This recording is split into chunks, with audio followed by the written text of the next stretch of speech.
Hi, this is Anna Imagination with a Healing Garden, and welcome to Shifting Perspectives.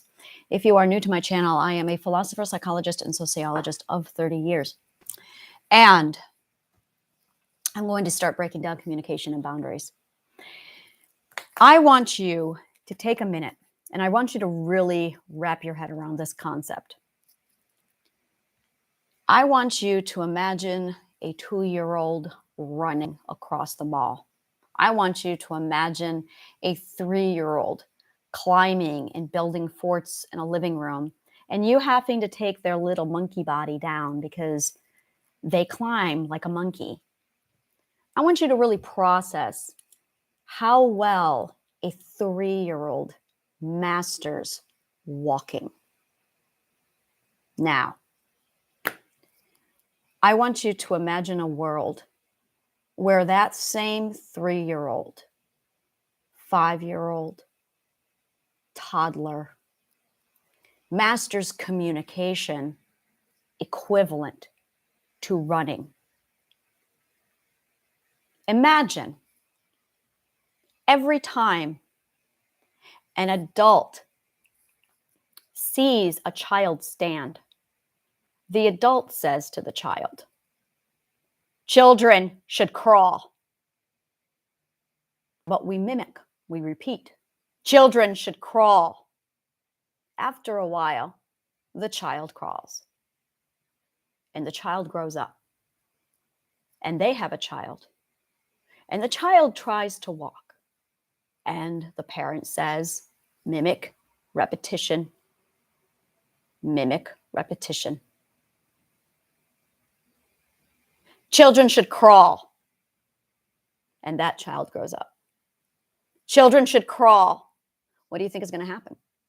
How many times does a generation have to say, "Children should crawl," before the child doesn't even bother standing up? Mimic, repetition. They're not standing anymore. Neither are they. So imagine going through life exactly like this, where we're all crawling. What do you think is going to happen to our walking skills? What do you think is going to happen to our running skills? Do you think we're going to be 3 and 5 years old, climbing on God knows what? Will parents take us down? If the parent is crawling, we would too. It would eventually stunt our crawling skills. Imagine reaching around 65 years old and suddenly, finally, being able to run. Now I want to show you something.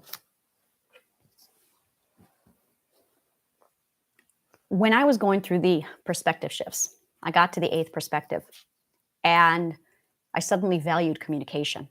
Words are not the same thing as communication. That is one of the biggest problems that we have in our minds, is we think that words and communication are the same thing. No, they are not. So when I got to the 8th perspective, I valued communication. I valued being understood. I suddenly realized that I had this extraordinary thing and I was incompetent. I was incapable of articulating what I was even looking at. And I suddenly went, oh my God, do I value communication? Because how am I going to transfer what I'm visually looking at to all of you? So my priority shifted, and that was the lesson of the 7th perspective. Value communication. So I did. And when I did, something changed in my brain. The thing that changed in my brain, it felt like my brain unlocked. It really did. It felt like something just gave way in my brain and it switched it over. And suddenly I could receive communication. Now, I was bad at it at first. You can go back on my podcasts and watch me. You can see me in the 7th perspective going, I don't want to talk. I don't want to talk. I'm looking at this thing and I can't even explain it. I don't want to talk. And then at the end of the 7th perspective, I caught this on video when I said, oh, I value communication. I want to talk. Boom, it opened up and I talked. And I said a lot in the 8th perspective. I couldn't get over how many videos I was making. I couldn't get over how I was finally articulating these massive topics down into only 20 minutes. Even now, I'm looking at this going, oh my God, I've covered this much in only 5 minutes. It astounds me because of the 8th perspective. This is what you get in the 8th perspective. I realized that this only happened once I clocked X amount of talking hours. And I realized once that number was hit, my articulation just sharpened. And that's when I had a perspective shift. That's when I realized, holy shit, I just learned how to run. Now it's the eighth perspective. This was interesting to me because I know, because I studied linguistics, that at 8 years old, the human mind completely shuts down with communication. We go from having like a 98% communication capacity of learning language down to like 2%. It's embarrassing. I always wondered, why aren't we teaching children how to be bilingual and trilingual before they're 8 years old? And yet, schools don't start teaching languages in most cases until the child is 12. I'm going, well, that's illogical. Why would we do that, knowing that the language centers of the brain completely shut down by the time the child is 8 years old? Why aren't we taking advantage of this? It was something that always bothered me. I was really furious. I remember being 12 years old. Yes, this is me at 12. I remember being 12 years old, being really pissed off that they were taking so long to teach me language, because I knew that the 8-year-old brain, anything prior to that, is what really should be consuming language. So I tried to study Spanish on my own and a few other language, but I was 12 and I knew that the language centers were already shut down.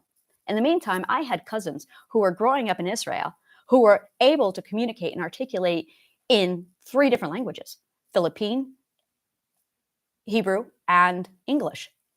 And I watched them develop with this extraordinary skill. So my thought between 8 years old and the eighth perspective was, I bet you anything, based off of the work of Dr. Graves, that if we're supposed to be in the first perspective when we're 1, and the second perspective when we're 2, and the third perspective when we're 3, then the eighth perspective when we're 8. The eighth perspective when we're 8. So that if you didn't have a parent screaming at you, children should be seen and not heard, instead of us shutting up and being silent, we would actually be talking, clocking in all of those hours. Instead, I'm 43 years old, and I finally just learned how to run with my language. I was at a party about a week ago, and there was a woman there who was 65 years or older, and we were talking, and she said something that tipped me off that there was social anxiety involved in this. So I asked her, how are you doing with social anxiety? And she said, oh, I figured out how to get over that a while ago. She goes, actually, just recently. And I'm like, oh. She explained to me her situation. And she described to me the exact same process I went through during the eighth perspective, how it just clicked, how she was suddenly able to talk freely, openly, articulate precisely and clearly. She's like, it was amazing.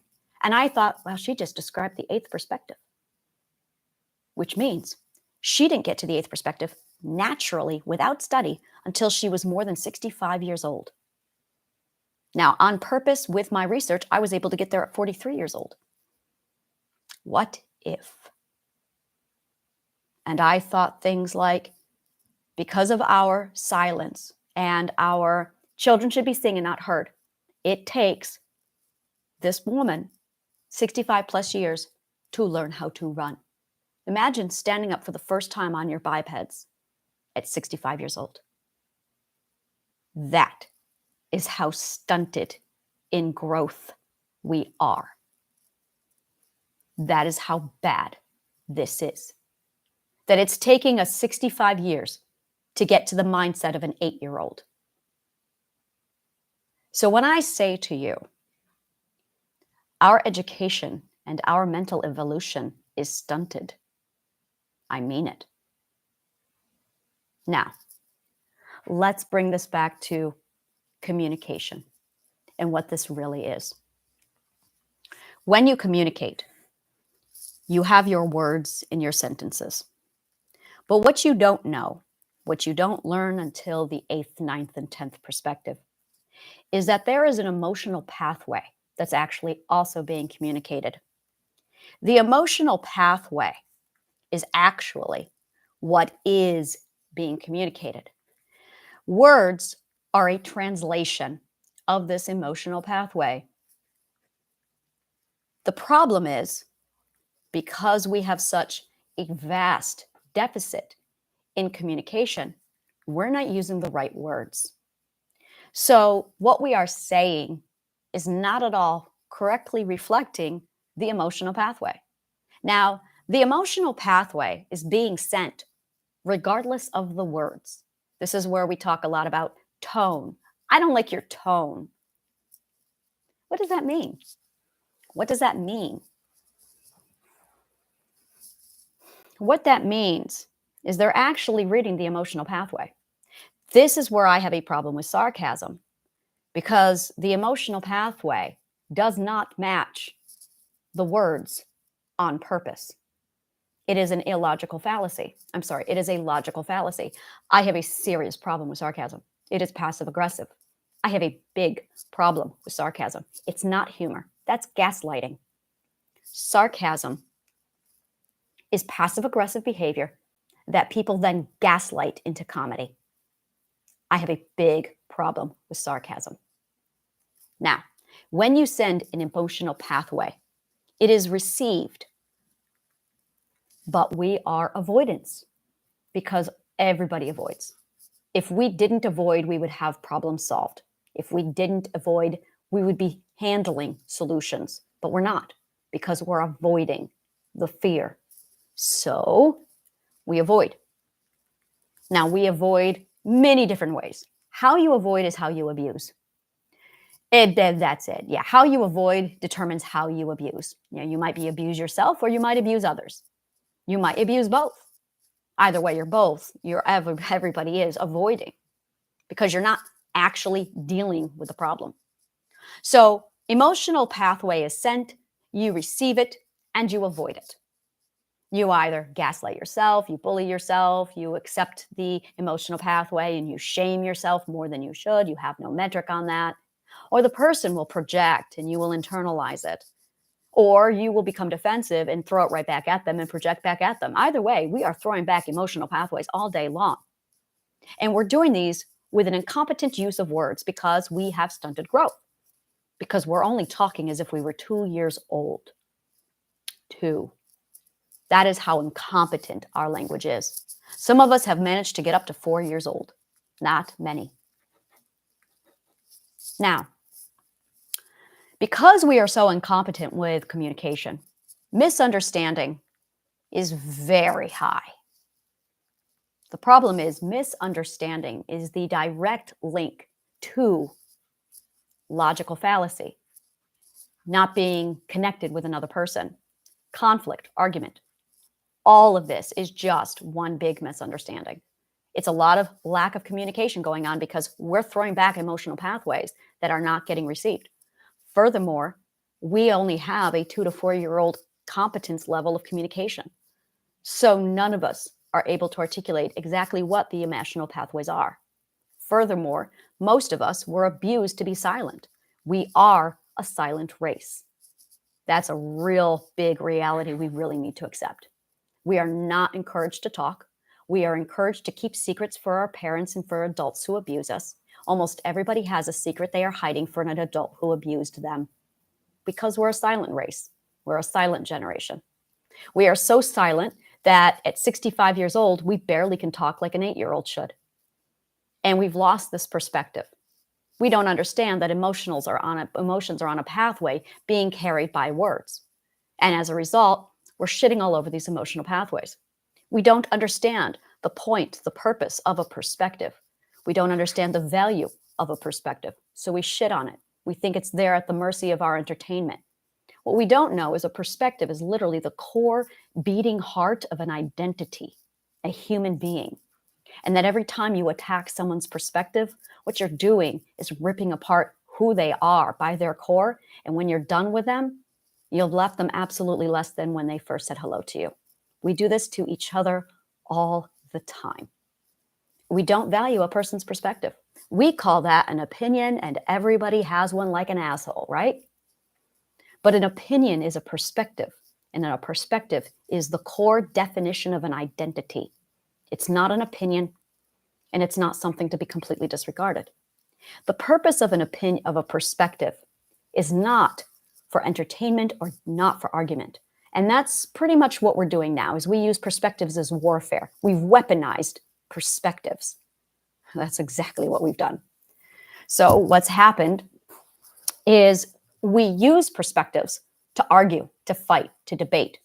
A perspective is supposed to be for observation purposes only and learning. When someone gives you their perspective or their opinion, you should be quiet, respectful, and listening. You should never try and change someone else's perspective. And that's the problem. Boundaries and communication are actually tools to defend the perspective. When our subconscious mind hears words, we hear words like "you are." And those words go into our subconscious mind, combined with emotions, to compute and create a corresponding behavior. This is all the subconscious mind does all day long. Every time you hear words, you take those words into your system, combine them with an emotion, and a corresponding behavior is replicated. This is brainwashing. This is how classical conditioning works. So every time you hear someone say the words, "you need to," "you should," your subconscious mind is computing that information along with their emotional input, turning that into a behavior, and then creating something of how you respond. When you set a boundary, you're not challenging a person. You are overriding their programming on your subconscious mind. So when they say to you, "you need," you're saying, wait, I don't want that in my system. No, I don't need to do that. I need to protect my perspective. Now that goes into your mind. You need to protect your perspective. It goes into your mind. You take the emotion that I just sent you with those words. It absolutely computes it now into a behavior so that you are going to start protecting your perspective. Yes, I am brainwashing you on purpose to protect you. This is exactly how it's done. Now, when your parents are raising you, they say a lot of things like, "you shouldn't do that. You need to obey. You need to listen. You need to be quiet. You need to shut up. You need to sit down. You need to go sit at the kids' table." And that just shrinks a human being right down to fucking nothing. And you're a child at the age when you should be learning how to communicate. You've only got 8 years of it to learn. What kind of a human being is going to walk away from that? One that crawls. Now, had you been using boundaries, had your parents been teaching you how to use boundaries, you would have been able to protect yourself from all of that. You would have been able to say things like, "No, I have the right to my space. I have the right to, I am going to." So instead, we walk away with this massive amount of conditioning at the prime state when we should be learning, when we are learning communication. And this is what's being communicated to us. Be small, be silent, be nothing. You are primed for brainwashing. So that when stranger A comes along or narcissist B comes along and says, "you need to do X," you're going to jump without a question because you've been conditioned, brainwashed to. Literally, our brains molded so that anybody who comes along and speaks whatever it is they want into us, we have the computation already set to go for the words "you are" and converting that over into an obedient behavior. Setting boundaries protects your perspective 100%. Setting boundaries steps into your mind, puts these things in place, and says, "I'm going to protect my perspective," because your perspective is the be-all, end-all of who you are and your identity. It is made up of your ethics, what you love, what you value, what you believe. That is built off of your logic, your truth, and your understanding. So if you imagine something, you can bet your ass it's real. It is real. And it's according to your logic. So when someone else comes along now and contradicts that and says, "that's not real, you're wrong," it immediately goes into your mind of, "oh, this is now invalid and it's now incompatible with what I have over here because it's incompatible with the programming. It's not going to work because now you have logical fallacy. You have cognitive dissonance. Your subconscious mind now can't compute properly. It's confused." This is where the emotion confusion comes along. Is now it's got two programs. It's got your logic and it's got somebody else's logical fallacy now contradicting your logic. Which one does it follow? It doesn't know. It's confused. So it starts jumping between the two perspectives. You now have two perspectives inside of your head. Now you can either remove the logical fallacy, the invasive perspective, but in order to do that, you need to understand logic. You need communication. You need to protect your perspective. But because you can't do that, they coexist, but they're incompatible. So now you have two perspectives that are now arguing, fighting with each other. That creates an emotion called cognitive dissonance. Cognitive dissonance is pain from illogic. And to compensate, they have to destroy and eliminate you, your perspective, your logic. The reason why is because it's not safe to be you. Because when they contradicted you, they created danger. So now you have an association of it's not safe to talk, it's not safe to use your defense system, it's not safe to set a boundary, and it's not safe to be you. Because now you are threatened, you are in danger just because you were yourself. So the first thing you do when you've got these two things in, it's not safe to get rid of the invasive perspective, so you have to get rid of your own. So mental illnesses are developed on the invasive perspective. Behavioral defenses to force you to break to a broken system to keep you safe. Welcome to mental illness. Now, that mental illness, to get you to behave accordingly, now has to take that new input, create a new behavior, and your identity has to be thrown away. So you chip off a little bit of yourself and you throw yourself away, all subconsciously, just so you can function, because it's not safe to talk. When you start talking, this changes. When you start clocking in the hours, it changes. When you start overriding all of the abusive commands, it changes. I was talking to somebody today and they said, "Do you think I'm crazy?" And I said, "No, I don't think you're crazy, because crazy is a projection and it's abuse. To call somebody crazy is to go into their subconscious mind and warp their subconscious mind so that they will emanate crazy behavior. And that's abuse. And I don't abuse people. So no, I never think you're crazy." And that is what we're doing with words. Every time you send a word out to somebody, it's going into their subconscious mind. And every time they give you words, it's going into your subconscious mind, because no one is using boundaries. No one's using boundaries because it's not safe to use a boundary. Because when you did use a boundary, the people who are supposed to love and protect you unconditionally made it a condition, if you want to belong to them, that you have to be silent. So now you have to choose your voice or a place to stay, your voice or food on the table. Of course, you're going to choose survival, but at the expense of your voice. And it's not just your voice. It is a whole lot more than just your voice, because it is your entire brainwashing center. It's your entire cognitive core. It's your entire everything. It is your identity.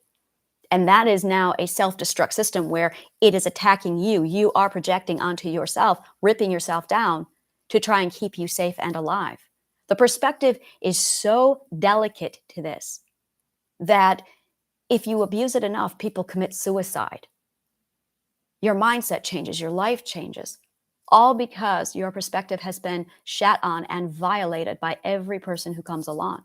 It's why we need alone time, is to literally cleanse and clean out the perspective. It's vital. It's vital to our health.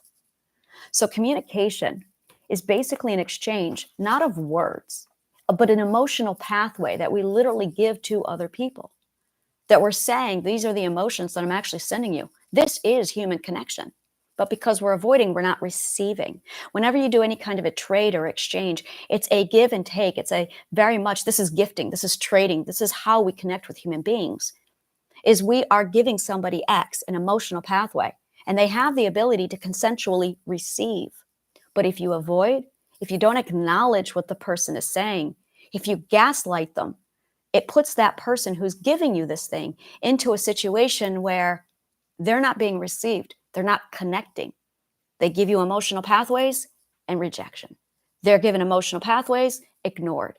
Given emotional pathways, gaslighted. Now you're not connecting. After a while, you are going to feel alone because you're not connecting, because everybody's avoiding, because you're not actually using words to connect. Those are just tools. You're actually trying to communicate your emotions. But our society teaches us that emotions are illogical and to be thrown away. You are literally throwing away the very thing that we need to connect to other people. We all do it. So yes, start giving people emotional pathways. This is what forgiving is, forward giving. It's forward giving of one's emotions to connect. It's a very vulnerable position. Here's how it works. Somebody hurts you. You can project and lash out. But the opposite of that is forgiveness. It's keeping yourself vulnerable and re-giving them your vulnerable emotional pathway. And that will connect you to them. It's a defensive, it's teaching them to lower their defenses. So when somebody is here and they're yelling and they're angry at you, and you give them the emotions, I feel hurt because of X. Simple, clear, communicate the feelings. Their understanding will be able to immediately emanate that emotional response, and they'll connect with it and receive it. You'll realize that you feel the same way because this person is screaming for this very reason. And immediately you will see eye to eye, perspective to perspective. And that is where we reconnect and we reestablish the new perspective. A perspective is an emotional pathway that is so strong with understanding that you can meet eye to eye on it. So when you are with a person, you have your perspective, and you have a person with their perspective. A relationship, no matter what kind of relationship it is the coming together of a third perspective, a shared perspective. And when communication breaks down, it is because you don't understand each other anymore and you're no longer on the same plateau of existence, that same perspective. The way to repair this is to go back down to the emotions and say, here's my emotional pathway. And the other person will receive it. The power of the words, I feel that way too, is extraordinary. It's understanding that we both have suffered the same. And through our shared suffering, through our shared sadness, there we find understanding and similarities and likeness. Instead, when we talk about our pain, we begin one-upping each other. Well, my pain was worse. Well, you don't understand my pain. Well, no. And these are the emotions you're projecting. These are the emotions we all project when somebody tells us their stories and it turns into a competition. Competition breaks this down.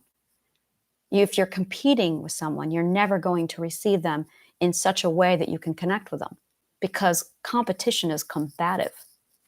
So if you're competing, it's not something that's glorified. You're actually turning everyone into an enemy. That's what competing is, competition. Now, if you're competing against yourself, now you can become your own cheerleader, cheering you on.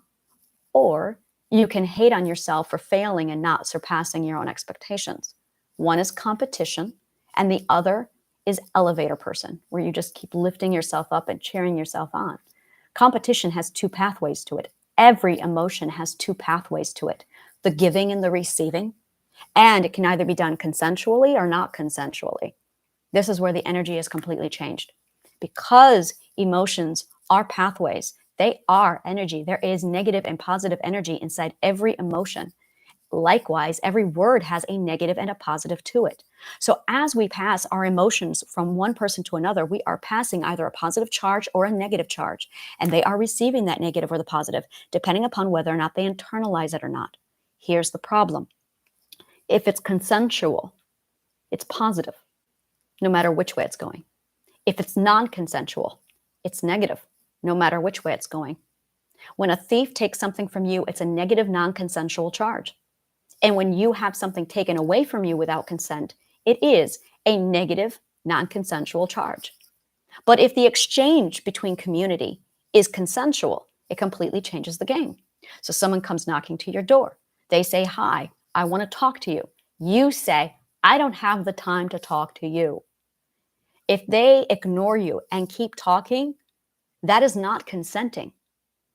And that's the problem with boundaries. We think, oh, they're just words. It's a violation of consent. You do not have to give anybody an audience that you don't want to. You can be in the audience or you can be the one on the stage. Either way, it's consensual. It should be. And we don't think like that. We think you have to be the audience to every person who opens their mouth to you. This is a big problem. And boundaries resolve it. So you step into life and you say things like, I don't want to receive your audience. I don't have the time to listen to you. I'm too busy. It's not rude. That's protecting your perspective. You with a boundary. Imagine if we all treated conversation like we do a theater stage. A play comes out, you have the freedom to buy a ticket to that show. Now, who's in charge? Who has the authority? Who has the power? The players get on stage and they say, hey, if you want to come hear me talk, here's the ticket. The audience has to consent to the play. And the players have to consent to putting on the play, but you don't have to show up.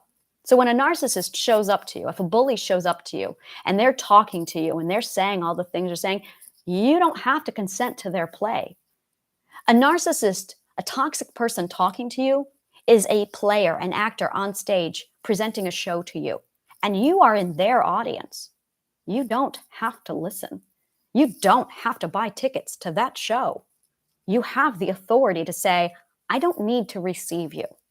So now, imagine every individual is 100% a player and a theater person on a stage. This is you in the listening role. Now you can consent to listen. Likewise, they can consent to be the players. So translating all of this out, basically everybody in your life is an actor with a show, commanding you and their audience. Now, how much time do you have? And at what point do you get a stage? It's consent. Now, if you're not using boundaries, you're going to feel that pressure of having to listen to each and every show that comes your way. And because we are taught to be silent, compliments of our parents, where we have to be seen and not heard, now we think, oh, I have to listen to every stage. You're primed for it. But the problem is the players don't have a healthy show to give you. Oh, good God, they don't. Most of the players who want to give you their show are attacking you, abusing you, twisting your perspective to hear whatever they want to hear. That's a really big problem. So now how many shows are you taking in every day without your consent? A boundary is the refusal to purchase a ticket of the show. I have a perspective, and it's really delicate because my identity is dependent upon it. And I only have so much time in a day. So I'm going to start being really selective with which shows I attend. So someone comes along and they start regurgitating politics that you don't want to hear. Excuse you, I'm sorry. I don't need to buy a ticket to this show, thanks. So you decide to answer the phone, your mother calls, and your mother starts talking about some gossip with God knows, Mom, no, I am not going to buy a ticket for this show. Now you have to use judgment, significant amount of judgment. Is this good for you? Is this healthy for you? Is this something you can give your time to? What's it doing to your energy? Ask yourself these questions. What is this conversation doing to my energy? What are these words in this conversation? What is this person's show doing to my perspective? Think about it. Become mindful. Right now, you're listening to me. What is it doing for your perspective? What is it doing for your energy? Feel that. Think about it. Is this a show you can afford to go to or not? Because if it's not a show you can afford to go to, please exit, take care of yourself. That is self-care. It is when you realize that you need to start protecting your perspective from all of that noise coming in, because your subconscious mind is listening to every bit of it, computing it into your behavior. Do you like your behavior? If you don't, this is how to change it. Start becoming selective with what you listen to. And the subconscious mind takes in data from 3 points of view: the voices of others, your voice, and your thoughts. So every time you hear something in your head, that data is going into your perspective, going into your subconscious mind, creating a behavior. And every time you speak out loud, that subconscious mind of yours is like a little child, just absorbing, learning, processing, creating a behavior. And every time you take audience with somebody else's perspective, that data is going into your subconscious mind, processing through, creating a behavior. You don't like your behavior is 100% mirroring all of the stages you are attending. Change the stages that you are attending. Start changing the shows. Start controlling which shows you should be giving your attention to, just to protect your subconscious mind from all of this data. And when you hear information, listen to it and put up that boundary. Say, I'm not going to make this about me. They're not allowed inside my subconscious mind. This is a show, a story. I'm going to listen to their story, but it's not going to affect me. I'm going to make sure that there is a protective wall around my subconscious mind because I don't want to absorb their story. I just want to listen to their story. So this is how they feel. Interesting. That is listening to their perspective without absorbing it into your own behavior. Mindful listening. There are so many different places that you can listen to a conversation. When you listen to a conversation, you can listen quietly with an open mind to learn. You can listen trying to competitively figure out a way to respond because you're defensive and you feel threatened because you're feeling that perspective come into your perspective and twist it. And you want to stop it. You want to absolutely stop it. You can feel it twisting your perspective and you're like, no, I don't want to feel that way. So we attack, we project. No, you're wrong. This is the way it is. What should happen is internal. It's you are taking in too much of their perspective. Their perspective does not threaten yours. It doesn't have to come inside of you. So stop internalizing their perspective, push it outside and say, just listen to it. Don't try and respond. That's not you, that's them. That's all. It's just their story, their logic, their logical makeup. Whatever system that they have that they are living by, they need that to function. So don't correct them. Don't contradict them. Don't tell them they're wrong, but don't take it in either. Protect you, protect them. Once you get efficient at identifying this and balancing it, it changes everything. But it really requires overcoming that fear of talking because you're not talking for your abuser. You're talking for your subconscious mind. You are starting to program your subconscious mind. That's what a boundary is. If you love shit like this, like, subscribe, follow, comment below. Let me know what part of the show resonates with you. And if you want to learn more about me, take a look at my Linktree account below. Thank you so much. And may the kindest of words always find you.